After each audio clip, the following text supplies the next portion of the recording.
கடவுள் அருள் டிவி நேயர்கள் அனைவருக்கும் இனிய வணக்கம். என் பேர் மோசஸ். நான் வந்து உளவியல் ஜோதிடர், ஏல்பி அஸ்ட்ராலஜர், வாஸ்து கன்சல்டன்ட், சென்னையில் இருக்கேன். இப்போது நாம் பார்த்திங்கன்னா இந்த சனி பெயர்ச்சி, நம்ம இந்த சனி பெயர்ச்சி அப்படின்னோடனே சனினாவே ஒரு பயம் எல்லாருக்குள்ளேயும். ஐயோ, சனி பகவான் வந்து நீதிமான், நாம் ஏதோ தப்பு பண்ணிட்டோம், நாம் மீதி பேரெல்லாம் தப்பு பண்ணலை, நாம் தான் தப்பு பண்ணிட்டோம், அதனால் நமக்கு ஏதோ ஒரு பெரிய தண்டனை கொடுத்துருப்பா இப்படின்னு சொல்லி பல்வேறுபட்ட பயங்கள், குழப்பங்கள், சனினாவே தடுமாற்றம், ஸ்லோவாக போகக்கூடிய ஒரு மந்தத்தன்மையை கொடுப்பார். இப்படின்னு சனி பகவானை பற்றின நிறைய விஷயங்களை நம்ம கேள்விப்பட்டிருப்போம். ஆனால் உண்மையாகவே சனி பகவானா என்ன அப்படின்றது தான் பார்ப்போம். ஏன்னா நம்மளோட கிரக சுழற்சிகளே பார்த்தீங்கன்னு வச்சுக்கோங்க, சனி தான் வந்து நீண்ட தூரத்தில், அதாவது நம்மளுடைய அந்த பால்வெளி மண்டலத்தில் பூமிக்குலேருந்து ரொம்ப சூரியன்லேருந்து மிக தூரமாக இருக்கக்கூடிய கிரகம் பார்த்திங்கன்னா சனி பகவான். ஏன்னா அப்போ வந்து அங்கே இயற்கையாகவே அந்த இடத்துல என்னென்னாக்கா ஒளி கம்மியாக இருக்கும், குளிர்ச்சி என்பது அதிகமாக இருக்கும்.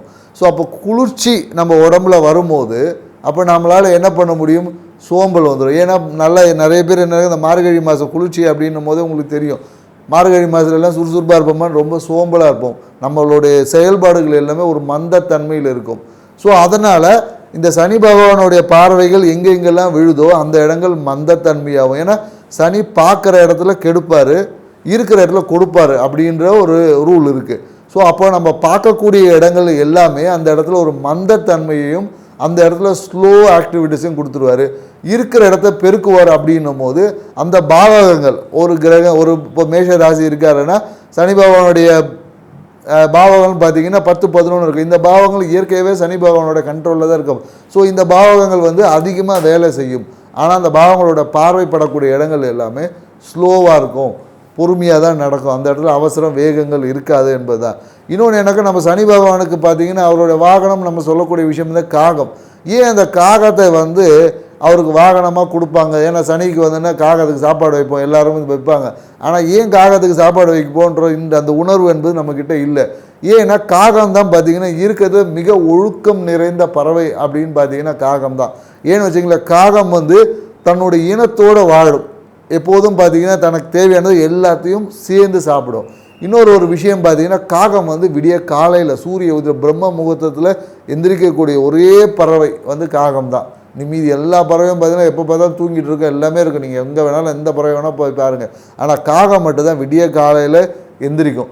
எந்திரிச்சிட்டு காகம் இருவேளை குளிக்கும். நீங்கள் தண்ணி இருக்குது இல்லை, நம்ம பெரும்பாலும் காகம் குளிக்கிறதுலாம் அது எப்படி இருந்தாலும் தலையை ஒரு இங்கே தண்ணியில் போய் ஒரு சிலுப்பிட்டு வந்துடும் அதுக்கு.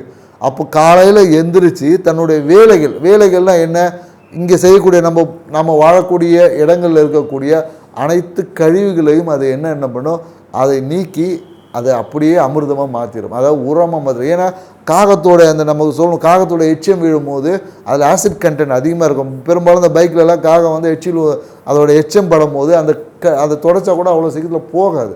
ஏன்னா அதோட அசிடிட்டி கண்டென்ட் அதிகம். ஏன்னா அது இயற்கையாகவே அந்த ஆசிட் கண்டென்ட் அதிகமாக இருக்கிறதால அதை நம்ம உள்ளக்கூடிய கழிவுகளை அப்படியே எரித்து நமக்கு உரமாக்கி கொடுக்கும். பெரும்பாலும் அந்த காகம் பார்த்திங்கன்னா நிறைய இந்த வெயில் காலங்களில் பார்த்திங்கன்னா நமக்கு அந்த காகம் வந்து இந்த வேப்பம் பழத்தை நம்ம சாப்பிடும். அதனால தான் சனி பகவானுக்கு வந்து வேப்ப மரத்தை சொல்லுவாங்க. வேப்பம் பழத்தை வந்து காகம் வந்து சாப்பிட்டுட்டு அதை எச்சிங்களை வந்து வேப்ப மரத்தை இனவர்த்தி பண்ணக்கூடிய மிக ஒரு பறவை எதுன்னா காகம் தான். ஸோ அப்போ இந்த காகத்துக்கு உண்டான அது இன்னொன்று பார்த்திங்கன்னா, காகத்து வந்து இந்த கழிவுகளை நீக்கி சுத்தமாக்குறது ஒரு வேலை இருந்தாலும் ஈவன் அதோட இனப்பெருக்கம் பார்த்திங்கன்னா அதோட செக்ஷுவல் விஷயங்கள் எல்லாமே ஈவினிங்கில் தான் பார்க்கும். அது பெரும்பாலும் அதோடைய விஷயங்களை யாரும் பார்க்க முடியாது. அவ்வளோ ஒழுக்கங்கள் இருந்தது. தன் இனத்தை வாழும் குட்டிகளை அதோட அந்த பறவை குஞ்சுகளை பாதுகாக்கும்.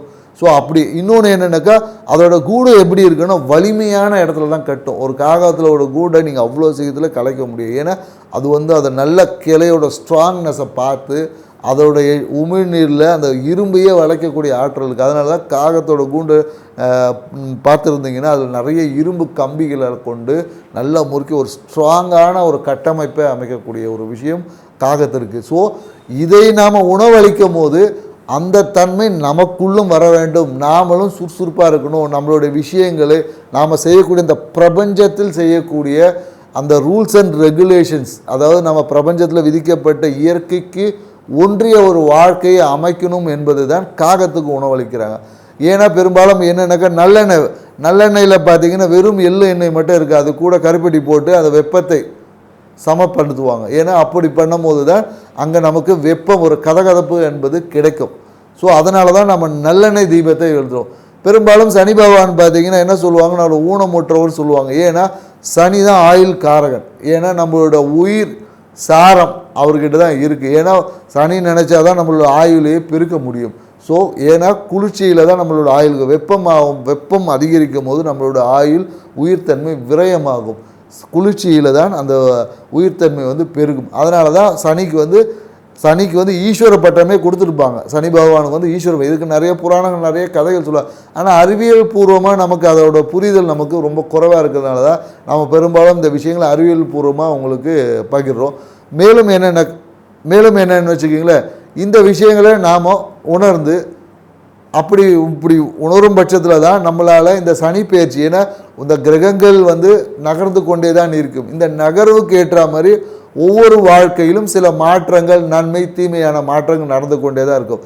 ஏன்னா சனி இருக்கக்கூடிய பாவகங்களை என்ன பண்ணுவார், பார்க்கக்கூடிய பாவங்களை ஸ்டாப் பண்ணி அவர் என்ன ஒரு கிளீனிங் ப்ராசஸ். ஏன்னா அதனால தான் அவருக்கு வந்து ஃபர்டிலைசர் பார்த்திங்கன்னா சனியோட காரகத்துவத்தில் தான் வரும். ஏன்னாக்கா தீமை, அதாவது கழிவுகளை உரமாக்குறது, நன்மையாக்கக்கூடிய விஷயத்தை. அப்போ சனி பகவான் ஒரு விஷயத்தில் பார்க்குற அந்த இடத்துல ஒர்க் எதுவுமே நடக்க அண்டர் ப்ராசஸ். இப்போ ரோடு மெயின்டெனன்ஸ்னு சொல்லுவாங்க இல்லையா, அதைத்தான் அவர் செய்வார். அந்த மெயின்டெனன்ஸ் அப்போ நமக்கு வந்து சில விஷயங்களை செய்ய முடியாமல் சில உபாதைகள் நமக்கு வரும்.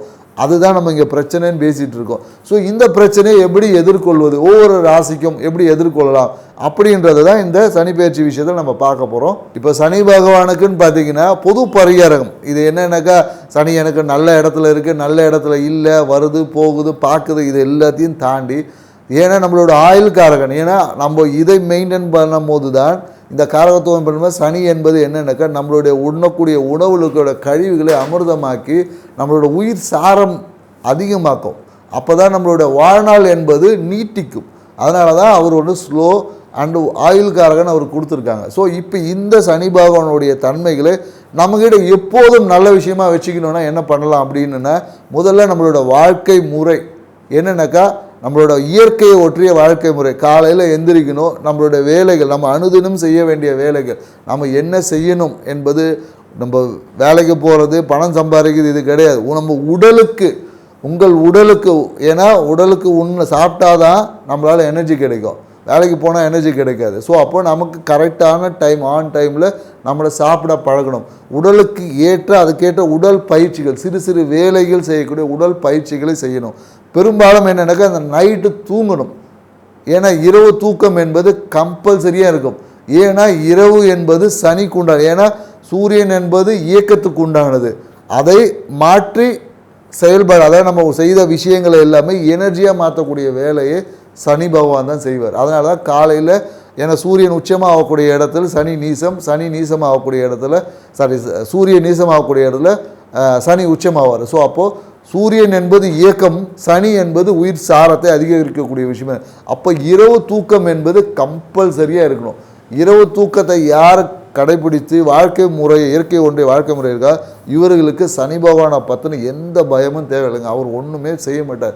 ஏன்னா சனி பகவானுடைய தாக்கம் இருக்கிறவங்க எல்லாருக்கும் ஃபேட்டி லிவர் இருக்கும். நீங்கள் வேணால் செக் பண்ணி, யாருக்கெல்லாம் ஃபேட்டி லிவர் இருக்கோ அவங்களுக்கு கண்டிப்பாக சனி பகவானோட தாக்கம் இருக்குது. ஏன்னா அந்த கழிவாக இருக்குது, கழிவை சுத்திகரிப்பு செய்ய முடியல. அப்போ சனி எங்கள் பகவான் அங்கே வேலை செய்யலை, அவ்வளோதான் விஷயம்.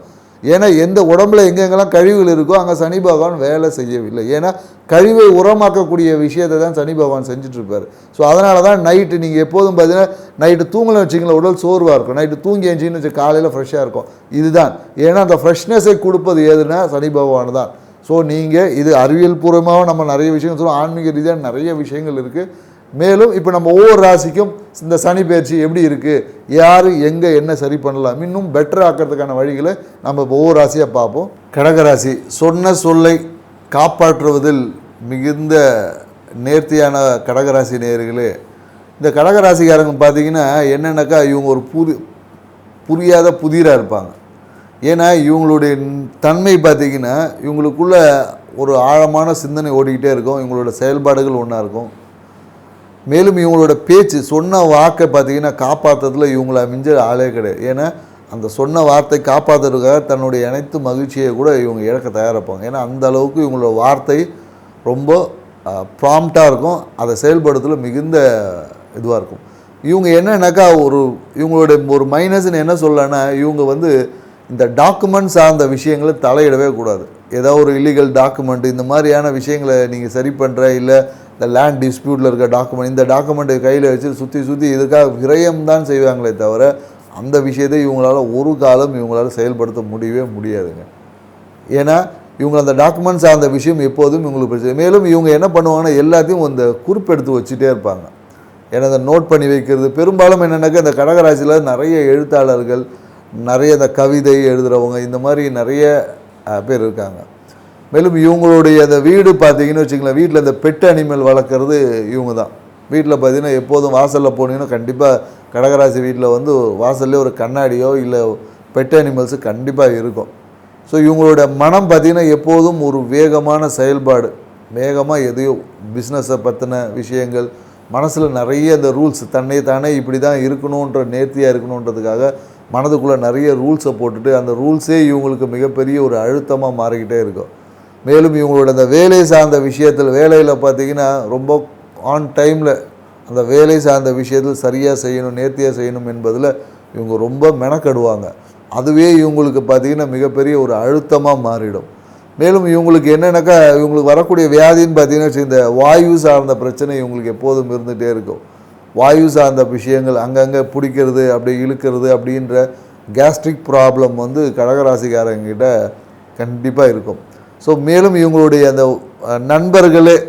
நண்பர்களே இவங்களுக்கு வந்து எதிரி ஆகிடுவாங்க. ஏன்னா இவங்க பழகும் போது, ஏன்னா இவங்க அந்த பழக்க வழக்கங்கள் பார்த்திங்கன்னா இவங்களே கூடவே இருப்பான். திடீர்னு பார்த்திங்கன்னா காசுக்காக போட்டு கொடுத்து டப்புன்னு மொத்த ரகசியத்தை எங்கேயாவது சொல்லிவிட்டு போட்டு கொடுத்துட்டு போயிடுவான். ஸோ இவங்களுக்கு தான் பார்த்திங்கன்னா இவங்க பெரும்பாலும் யாரும் நம்பி யார்கிட்ட எந்த பொறுப்பும் ஒப்படைக்காதீங்க. ஏன்னா நீங்கள் யாரை நம்புகிறீங்களோ அவங்களே உங்களுக்கு மிகப்பெரிய ஒரு பிரச்சனை. மேலும் இவங்களுடைய வாழ்க்கை துணைக்கும் இவங்களுக்கும் பெரும்பாலும் அந்த அளவுக்கு ஒரு அந்யூன்யம் வந்து இருக்கிறது கொஞ்சம் கம்மி தான். ஏன்னா இவங்களுடைய நடவடிக்கை ரொம்ப சீக்ரெட்டாக இருக்கிறதுனால இந்த வாழ்க்கை துணை சார்ந்த விஷயத்தில் ஒரு அந்யூன்யம் கொஞ்சம் குறைவாக தான் இருக்குது. மேலும் இவங்களுடைய அந்த சனி மூளை பாதிப்பு வந்து இவங்களுடைய வீட்டில் இருக்கும். எப்போதும் பார்த்திங்கன்னா அந்த சனி மூளையோட பாதிப்பு கடகராசிக்காரங்க வீட்டில் நிறைய இருக்குது. இவங்களுக்கு என்னென்னாக்கா, இவங்களோட பாக்கியங்கள்லாம் இவங்க அடையணும்னா என்ன செய்யலாம் அப்படின்னு பார்த்தீங்கன்னா வச்சுக்கலாம், நீங்கள் ஒன்றுமே இல்லை, கழுத்தில் ஒரு மஞ்சள் துண்டு மட்டும் போட்டு பாருங்கள். உங்களோட எல்லா பாக்கியம், நீங்கள் வெளியே போகும்போது ஏதோ ஒரு விஷயத்துக்காக போகிறீங்க, ஒரு நல்ல விஷயத்துக்காக போகிறீங்க, அந்த விஷயம் நடக்கணும்னா ஒரு மஞ்சள் துண்டை மட்டும் கழுத்தில் போட்டுட்டு போங்க. சும்மா கழுத்தில் அப்படியே அந்த ஷால்வை மாதிரி இருக்கும் இல்லையா, அந்த மாதிரி ஒரு மஞ்சள் துண்டை போட்டுட்டு போங்க. கண்டிப்பாக உங்கள் வாழ்க்கையில் நீங்கள் இப்போ எதிர்பார்த்து போன விஷயங்கள் வெற்றி வந்து கன்ஃபார்மாக இருக்குது. ஸோ அந்த வெற்றியை நீங்கள் முன்னாடியே நீங்கள் தீர்மானிச்சுட்டே போகலாம். ஸோ இன்னொன்று என்னென்னாக்கா, இவங்களுடைய அந்த மனைவி சார்ந்த விஷயத்தில் இவங்க தொழில் செய்தாங்கன்னா மிகப்பெரிய ஒரு லாபம். மனைவி பேரில் தொழில் செய்தாங்க என்றால் இவங்களுக்கு லாபம் வந்து அதிகமாக இருக்கும். மேலும் இவங்களோட இந்த பாத்ரூமில் ஒரு கண்ணாடி வச்சாலும் இவங்களுக்கு வந்து லாபம் வந்து பெருகும். மேலும் இவங்க வந்து இந்த டாக்குமெண்ட்ஸ் சார்ந்த விஷயத்தில் கொஞ்சம் விரயங்கள் செய்வாங்க, அலைச்சல், தூக்கமின்மை இதனால் இருக்கும். அதனால் இந்த டாக்குமெண்ட்ஸ் சார்ந்த ஏதாவது ஒரு விஷயம் வருதுன்னா, என்னால் முடியாதுப்பா, நீங்கள் வேறு யாராவது பார்த்துக்குன்னு சொல்லி மற்ற ஆளை கை காமிச்சு விட்டுட்டு போயிட்டாங்கன்னா உங்கள் வாழ்க்கை மேன்மைப்படும். இப்படி இருக்கக்கூடிய அந்த கடகராசி நேயர்களுக்கு இந்த சனி பெயர்ச்சி எப்படி இருக்கும் அப்படின்றது தான் பார்க்கணும். ஏன்னா 7-8 9 போய் உட்கார்றாரு. ஸோ அப்போ என்னன்னாக்கா, இவ்வளோ நாள் என்னடா இது வாழ்க்கை துணைக்கும் இவங்களுக்கும் இருந்த போராட்டம் வந்து இப்போ அப்படியே மகிழ்ச்சியாக மாறக்கூடிய ஒரு தருணமாக தான் இருக்குது. ஸோ அப்போ என்னன்னாக்கா, அனைத்துமே பாக்கியமாக இருக்கும். மனைவி சார்ந்த விஷயத்தில் சுமூகமான ஒரு உறவு இந்த காலகட்டத்தில் ஏற்படுமானா கண்டிப்பாக ஏற்படும். ஸோ மேலும் இவங்களுடைய இந்த லாபம் கொஞ்சம் இந்த காலகட்டத்தில் குறைவதற்கான வாய்ப்புகள் இருக்குது.